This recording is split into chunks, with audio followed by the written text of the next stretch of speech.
बहुत बड़े मौलाना साहब की कब्र से एक लड़की बाहर निकली। जी हाँ दोस्तों, एक बहुत बड़े मौलाना साहब का जब इंतकाल हुआ, उन्हें दफन किया गया और किसी वजह से उनकी कब्र को बाद में खोदना पड़ा। तो जब कब्र खोदी गई तो उस कब्र में एक लड़की मुर्दा हालत में थी। तो ये कैसे मुमकिन हो सका और क्यों हो सका, इसके बारे में हम आपको बताएंगे और हुजूर पाक सल्लल्लाहु ताला अलैहि वसल्लम की वो हदीस बताएंगे जिसमें रसूलुल्लाह सल्लल्लाहु ताला अलैहि वसल्लम ने फरमाया कि जिसने जिस कौम की मुशाबिहत इख्तियार की, यानी जिसने जिस कौम के तौर तरीकों को पसंद किया, वो उन्हीं में से है।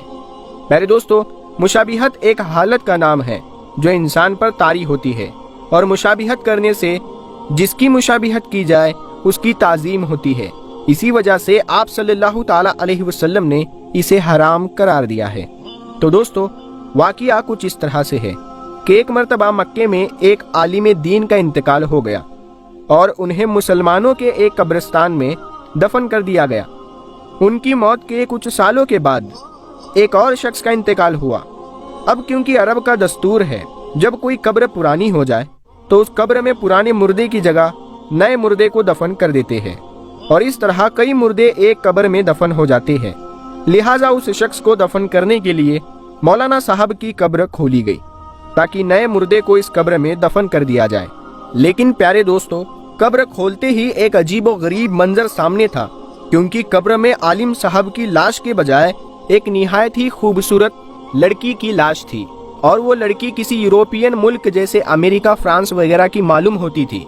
सब लोग बड़े हैरान हुए और कुछ ही देर में यह खबर पूरे इलाके में फैल गई कि फला आलिम की कब्र में उनकी मैयत की जगह एक लड़की की लाश है। लोग दूर दूर से यह मंजर देखने के लिए आए।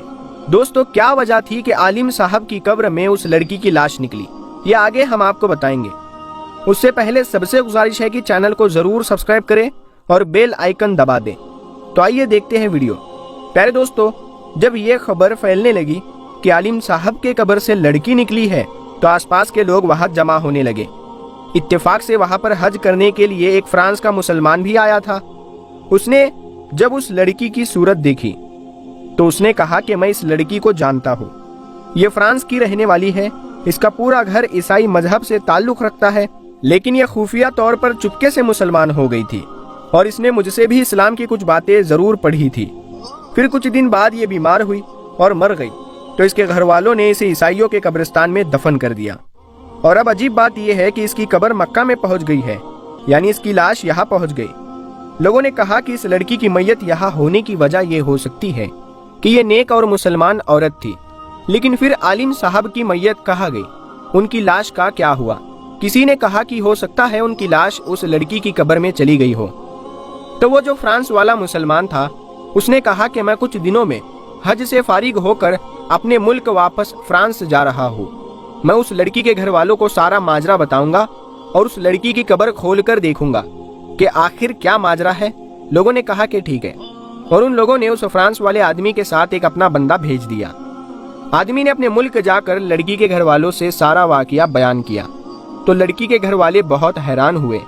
चुनांचे उन्होंने लड़की की कब्र खोली तो लड़की के ताबूत में उन आलिम साहब की मैयत थी जो मक्का में दफन हुए थे। वो लोग बहुत हैरान हुए और परेशान हुए कि आखिर ये माजरा क्या है। जब यह खबर मक्का पहुंची कि उन आलिम साहब की लाश ईसाइयों के कब्रिस्तान में है, तो सबको बहुत हैरानी हुई कि लड़की का मक्के के कब्रिस्तान में होना तो उसके नेक और मुसलमान होने की वजह से हो सकता है। लेकिन आलिम साहब से ऐसा कौन सा गुनाह हो गया था जिसकी वजह से उन्हें ईसाइयों के कब्रिस्तान में पहुंचा दिया गया? चुनांचे उनकी बीवी से पूछा गया कि तुम्हारे शोहर में ऐसी कौन सी बात थी जो उनके साथ ये मामला पेश आया? उनकी बीवी ने कहा कि मेरे शोहर तो बड़े नेक और नमाजी इंसान थे, तहज्जुद गुजार थे और कुरान पढ़ने वाले थे। तो लोगों ने कहा कि सोचकर बताओ, आखिर कोई तो ऐसी बात होगी जो तुम्हें खटकती होगी। तो बीवी ने गौर करके कहा कि मेरे शोहर की एक बात मुझे हमेशा खटकती थी।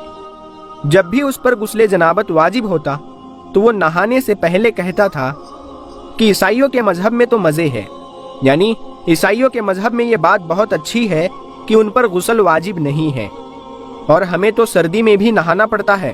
तो हो सकता है कि अल्लाह ने उन्हें उन्हीं के दरमियान पहुंचा दिया हो जिनके तौर तरीकों को वो अच्छा اور پسند کیا کرتے تھے اور اسلامی طریقہ انہیں ٹھیک نہیں لگتا تھا۔ تو دوستو ہو سکتا ہے کہ اس واقعے سے آپ اتفاق نہ کریں، لیکن ہم سب کے پیارے آقا حضرت محمد مصطفیٰ صلی اللہ تعالیٰ علیہ وسلم کی حدیث سے کون انکار کرے گا کہ آپ صلی اللہ تعالیٰ علیہ وسلم فرماتے ہیں کہ جو شخص جس قوم سے محبت کرتا ہے وہ اسی کے ساتھ جائے گا۔ لہٰذا میرے عزیز دوستو، ہمیں کچھ بھی بولنے سے پہلے اپنے الفاظ پر مکمل کنٹرول رکھنا چاہیے اور وہی بات کہنی چاہیے جو حق ہے، جو سچ ہے۔ کوئی بھی